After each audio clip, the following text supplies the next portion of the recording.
Welcome to the deep dive. Today, you've pointed us towards a really interesting one, Robert Greene's The 48 Laws of Power.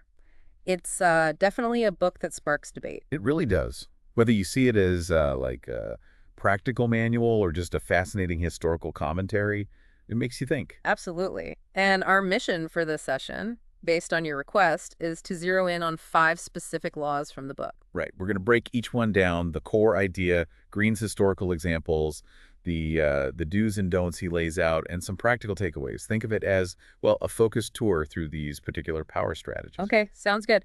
Let's dive right in then. Law 36. Disdain things you cannot have. Ignoring them is the best revenge. What's the basic idea here? So the main thought is when you react to like small problems or things you can't get anyway, you actually give them power. You make them seem bigger. By acknowledging them. Exactly. So this law suggests that showing disdain, just ignoring them, that can be a really powerful way to, stay in control and seem above it all. Greene uses Pancho Villa and that whole American punitive expedition as an example. Tell us about that one again. Okay, so early 20th century. Pancho Villa, initially kind of seen as a folk hero by some in the U.S., Yeah. but then he starts doing more controversial things, like that raid on Columbus, New Mexico in 1916. Which wasn't a huge invasion, right? More like a border incident. Pretty much. Right. But President Wilson, Woodrow Wilson, he responded with, well, massive force. There was public pressure, and he wanted to show American strength. So he launches this big military expedition into Mexico to capture Villa. And it was a serious operation. Lots of troops, new technology. Oh, yeah. Started with about 10,000 soldiers. Then it ballooned to something like 123,000. They had planes, radios, the works, and a huge reward for Villa, $50,000. Which was a fortune back there. Absolutely. But here's the twist. This massive show of force, it kind of backfired. The Mexican people, who might have been getting tired of Villa, suddenly rallied around him against the American army. So they start helping him. Totally. Giving false leads, hiding him. Villa apparently just watched the Americans stumbling around the mountains. The whole thing turned into this embarrassing failure for the U.S. So the attempt to crush him actually made him look stronger. In a way, yeah. It made the U.S. look kind of incompetent, and Villa looked resourceful, dodging this huge army. Eventually, Wilson had to pull the troops out, completely humiliated. And Greene's take is that Wilson overreacted to a relatively minor thing. Exactly. By giving it so much tension, so much force, he amplified Villa's status and ended up looking weak himself. He didn't disdain the problem. He magnified it. Okay, the other story for Law 36 is very different. Henry VIII and Catherine of Aragon. More personal. Yeah, classic power play through ignoring someone. Henry needed a male heir desperately. He convinced himself his marriage to Catherine, his brother's widow, was, like, cursed or invalid. Plus, he was into Anne Boleyn. Right, that was definitely a factor. But the Pope wouldn't grant an annulment, mostly because of political pressure from Catherine's powerful nephew, Emperor Charles V. So Henry was stuck, but he found another way. He did. He basically just started ignoring Catherine, stopped sleeping with her, refused to call her queen, insisted she was just the dowager princess. Then, in 1531, he kicked her out of court. Just totally isolated her. Completely. Treated her like she didn't exist, didn't matter, ignored the Pope's threats, broke away from the Catholic Church entirely, set up the Church of England. So he could grant his own annulment. Pretty much. Yeah. And Mary Anne. Catherine died a few years later, still isolated. Greene argues that Henry's total disdain, his refusal to acknowledge her or the Pope's authority over him in this matter, was key. By ignoring them, he stripped them of their power. In his world, at least. Exactly. Their anger, their decrees, they meant nothing because he just acted like they didn't. He canceled them out. Okay, so based on Villa and Henry VIII, what are the key do's and don'ts for Law 36? Right. So the do's are things like ignore the small stuff, the petty annoyances. Show contempt for things you can't have anyway. Use disdain strategically. And the don'ts? Don't give minor issues credibility by reacting. Don't strengthen enemies by paying them attention, even negative attention. Don't make small mistakes worse by trying too hard to fix them publicly. And, crucially, don't let your pride dictate your reaction. Makes sense. What are the practical takeaways then? Well, first, ask yourself, is this problem really worth my energy? Sometimes saying nothing is the strongest move. Second, if you want something you can't have, acting indifferent can actually be more powerful than showing you're upset. Protects your own feelings too, maybe? Yeah, and projects strength. Third, if someone inferior attacks you, ignoring them can sometimes convey more power than fighting back. And finally, if you mess up slightly, don't make a huge deal of correcting it. Treat it lightly. Okay, let's shift gears. Law 37. Create compelling spectacles. This sounds much more outward-facing. Definitely. It's all about presentation, visuals, symbols. The idea is that striking images and symbols bypass our rational minds and hit us emotionally. Creating stronger connections than just words. Exactly. Spectacle creates associations, unifies people, grabs attention in a way logic often can't. It's about the experience. Greene uses a weird one to start this law, the Moon Doctor of Berlin. Yeah, kind of bizarre. Back in the 1780s in Berlin, this Dr. Weislitter got famous for his unique healing practice in an old beer hall. People lined up for ages. What was his method? Something to do with the moon, obviously. Right. He claimed he could heal people by exposing them to moonlight. The whole setup was pure theater. Crowded waiting room, moonlight screaming through specific windows upstairs. Setting the stage. Totally. You'd hear noises, shouts from the treatment room. Then the patient goes up, uncovers a sore spot. The doctor lifts him to the moonlight, mumbles something, gazes at the moon, and collects his fee. Sounds theatrical. Very. And Greene points out his wife ran a similar setup in a south-facing room where the moon wouldn't even be visible. So it wasn't really about the moonlight itself. Probably not. Greene's point is that Weislitter understood spectacle. The image, the symbol of the moon, the mystery. That was enough to make people believe they were being healed. It tapped into something emotional, not rational. Okay, the second example is Diane de Poitiers and Henri II of France. More historical court intrigue. Right. Diane was Henri II's mistress, and she was quite a bit older than him. But she held huge influence over him his whole life. And a big part of that was her brilliant use of symbols. Like their initials. Exactly. Early on, she created this logo, basically their initials, H and D, intertwined, and she put it everywhere. On his clothes, on buildings, in the palace, branding their connection. And she also linked herself to mythology, right? Yeah, she identified with Diana, the Roman goddess. Same name, obviously. But Diana was goddess of the hunt. Henri loved hunting and also symbolized chastity, purity. Which is ironic for a mistress. Very. But it was a clever move. It gave her this air of respectability, set her apart, and she leaned into it heavily. Her castle, Annette, she rebuilt it like a temple to Diana. Her colors, black and white, were everywhere. Symbols of Diana crescent moons, stags, hounds all over the place, mixed with those intertwined initials. There were even sculptures of her as Diana. And Henri bought into all this. Completely. He embraced the whole persona. Diane became almost like a goddess figure to him, securing his devotion. Greene sees it as a masterclass in using imagery to elevate oneself and cement power. Wow. Okay, so the do's and don'ts for Law 37, creating spectacles. The don'ts: definitely use striking visuals. Employ symbols that resonate. Stage grant, emotional events. Link yourself to powerful images from the past. Create a unique trademark. And the don'ts. Don't rely only on words or logic. Don't ignore the visual side of things. Don't assume people will just get it without compelling imagery to draw them in emotionally. Practical advice from this one. Think visually. How can you enhance your message, whatever it is, with visuals or symbols? What images resonate with your audience? And remember, sometimes emotion and spectacle persuade more effectively than pure reason. Moving on to Law 38. Think as you like, but behave like others. This feels like navigating office politics almost. Or just, society in general. Yeah. It's about the tension between being yourself and fitting in. The law basically says flaunting weird ideas or unconventional behavior openly. That often leads to trouble, isolation. So blend in on the surface. Pretty much. Keep your truly original thoughts for people you trust, who get you.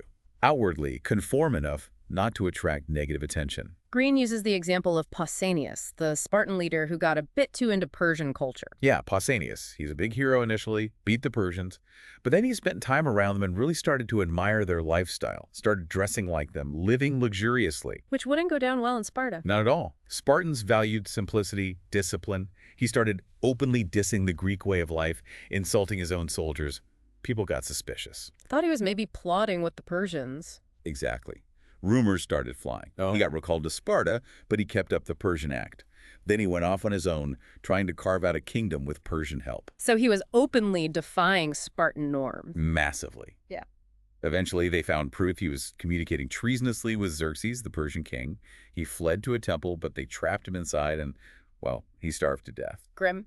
And Greene's point is, it wasn't just admiring another culture, it was the flaunting it, the contempt for his own side that did him in. Right. The open deviation bred suspicion and led straight to his downfall. The second story is Tommaso Campanella, the philosopher monk who pretended to be mad. Yeah, Campanella. Late 16th, early 17th century, he had these materialist ideas that clashed hard with the Catholic Church. Got thrown in prison by the Inquisition for heresy. And he didn't stop there, did he? Nope. Kept writing, kept promoting his ideas, even from prison, got re-imprisoned, tortured really brutally. Facing execution, he made a strategic move. Feigning madness. Exactly. He convinced them his heresy wasn't willful, just the ravings of a lunatic. It worked. Sentence commuted to life imprisonment instead of death. But he kept working subtly, even then. Oh, yeah. He became a master of outward conformity, wrote a book, The Hispanic Monarchy, that seemed pro-Spanish, trying to get released. Then wrote another, Atheism Conquered, supposedly defending Catholicism. Right. But it cleverly laid out all the arguments for atheism really clearly within the supposed refutations.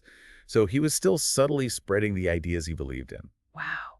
So Campanella learned that open defiance was dangerous, but blending in allowed him to survive and still have influence? That's Greene's interpretation, a perfect example of thinking as you like, but behaving like others when necessary. Okay, do's and don'ts for Law 38. Don'ts: blend in with group customs, cultivate the common touch, share unconventional ideas only with trusted friends. Wear the right social mask for the situation. And don'ts. Don't flaunt your differences. Don't show contempt for group norms. Don't directly contradict widely held beliefs in public. Don't make a big show of being countercultural. Practical takeaways here seem pretty clear. Yeah. Read the room, basically. Adapt your outward behavior. Understand that direct challenges to core beliefs often backfire. Sometimes seeming conventional is the smartest way to protect your ability to think unconventionally. Right, on to Law 39, stir up waters to catch fish. This sounds a bit manipulative, provoking people. It definitely can be seen that way. The core idea is you stay calm and objective, but you find ways to make your enemies angry and irrational. Why? What's the advantage? Because angry people lose control. They act rashly, make mistakes, their emotions cloud their judgment, and that gives you an edge. Greene starts with Napoleon losing his cool over Talleyrand and Fouché. Yeah, 1809. Napoleon comes back to Paris, hears these rumors his ministers Talleyrand and Fouché might be plotting against him. Instead of investigating quietly, You blew up. big time, called them all in and just unleashed this furious, rambling tirade. Very public, very emotional. And Greene sees that as a mistake, not a show of strength. Definitely a mistake. Greene argues that kind of outburst shows weakness, insecurity, loss of control. It doesn't usually inspire loyalty or fear, more like resentment. Makes you look unstable. So what should Napoleon have done instead? Well, maybe investigate quietly first, or try to win them back subtly. Or, if he had proof, remove them calmly and decisively.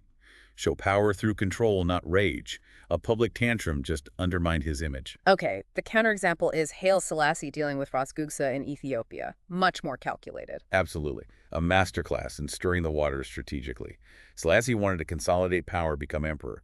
Ras Gugsa, who was married to the empress, was a major obstacle. So what did Selassie do? He knew Gugsa was proud and probably resentful. First, he appointed Gugsa governor of a remote, unimportant province, a subtle slight. Then he deliberately ignored a rebellious local tribe for a while. Setting a trap. Seems like it. Then Selassie ordered Gugsa to go fight that same tribe. Knowing this would wound Gugsa's pride, why should he clean up a mess Selassie ignored? And Gugsa reacted predictably. Exactly, as Selassie probably hoped. Gugsa got furious, started spreading anti-Selassie propaganda claiming Selassie was allied with Catholics and Italians, trying to undermine the Ethiopian church. He raised an army and marched on the capital. Playing right into Selassie's hands. Totally. Because Selassie was ready. He had secured the church's backing, bribed Gugsa's allies. When Gugsa marched, Selassie's planes dropped leaflets discrediting him. Gugsa's army just melted away and he was killed. And Selassie became emperor soon after. Yep. Provoked the rebellion on his own terms when he was ready to crush it. Stirred the waters, then caught the fish. Okay, the do's and don'ts for stirring water. Do's: stay calm yourself, Yeah. always. Find your enemy's weak spot, vanity, pride are common ones, and poke it. Knock them off balance. Force them to react emotionally. Play on those uncontrollable feelings. And don'ts. Don't lose your temper. That's weakness. Don't take things personally in these power games. Don't think angry outbursts automatically mean power. And be careful, provocation can backfire if you're not smart about it. Practical advice for listeners. Remember that other people's anger often isn't just about you. It's their stuff. See outbursts as potential signs of weakness or openings. Think about how controlled, subtle provocation might work. And sometimes, the best response to anger is no response at all. That can be incredibly effective. Okay, final law for this deep dive. Law 40. Despise the free lunch. This one's about hidden costs, right? Exactly. Things offered for free almost always come with strings attached. Obligations, dependencies, they undermine your independence. Paying your own way signals power, self-reliance. But Greene also mentions strategic generosity. That's the flip side. While you should be wary of free stuff coming to you, using calculated generosity yourself can be a powerful tool for influence. Greene uses the Spanish chasing El Dorado as a negative example here, the ultimate free lunch fantasy. Totally. After they found gold in Peru, the Spanish got obsessed with this myth of El Dorado, a city made of gold just waiting to be taken. This promise of easy, massive wealth drove countless expeditions. Like Gonzalo Pizarro's disastrous trip into the Amazon. Exactly. Huge expedition, terrible suffering, torture, utter failure, all chasing this dream of free gold. Greene argues this obsession with the free lunch drained Spain's resources, human and financial. Distracted them from building real, sustainable power. Pretty much. It highlights the danger of being seduced by the idea of effortless gain, ignoring the real work of building power through self-control, strategy, and managing relationships. The second story is about Blenheim Palace, a gift that caused a lot of trouble. Yeah, classic beware of gift scenario. Queen Anne gave the Duke of Marlborough land and money to build this huge palace, Blenheim, to honor his military victories, a massive gift from the state. Sounds great, but But the Duke's wife, the Duchess, was apparently incredibly difficult. Always complaining about money, interfering with the architect, being really miserly, even though it wasn't mostly her money. And this caused problems. Big time. Her behavior soured the relationship with the Queen, leading to her losing favor and influence. The palace construction was a nightmare of disputes and delays. The Duke died before it was finished. So the free palace came with a lot of conflict. Exactly. Greene suggests the Duchess wasn't really saving money. She was playing power games, being controlling. Her focus on the cost, even of a gift, ruined relationships and caused immense grief. It wasn't about the money, it was about her need for control, which backfired. But then there's Pietro Aretino, who used spending strategically. Right, the positive spin on money and influence. Aretino was a 16th century writer, sharp, satirical. He moved to Venice and deliberately spent lavishly. Banquets, tips, entertainment. Not exactly a free lunch for him. No, it cost him. But it created the image of wealth and power. This attracted influential people, artists, potential patrons. His spending was an investment. And it paid off. Hugely. His reputation for generosity and influence brought him actual gifts and patronage from dukes, popes, the powerful. He understood money needed to flow to create power. His gifts suddenly put the powerful in his debt, rather than the other way around. So the do's and don'ts for Law 40, despising the free lunch. Do's, be ready to pay full price for independence. Use generosity strategically to build influence. See money as a tool that needs to circulate. Then don'ts. Don't trust free offers. Blindly look for the strings. Don't be a miser. It closes doors. But also, don't just give stuff away randomly without a purpose. Practical takeaways. Be skeptical of deals that seem too good to be true. Think about the psychology of how can you use generosity strategically? And remember, sometimes investing money, spending it wisely, creates more power than just holding on to it.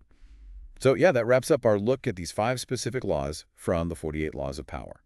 We covered Law 36 on disdain, Law 37 on spectacle, Law 38 about fitting in, Law 39 on stirring waters, and Law 40 on the free lunch. We definitely went through the core ideas, Greene stories, the do's and don'ts, and the takeaways for each one. It's a lot to think about. Absolutely. And it's crucial, like we said at the start, to see these as tools for understanding power dynamics, maybe recognizing them in the world, applying them ethically. That's a whole other conversation. Right. So maybe the provocative thought for listeners is, which of these patterns do you see playing out around you? In the news, at work, maybe even in personal life? Yeah, just noticing them can change how you see things. Does understanding these principles shift your perspective on ambition, on interactions?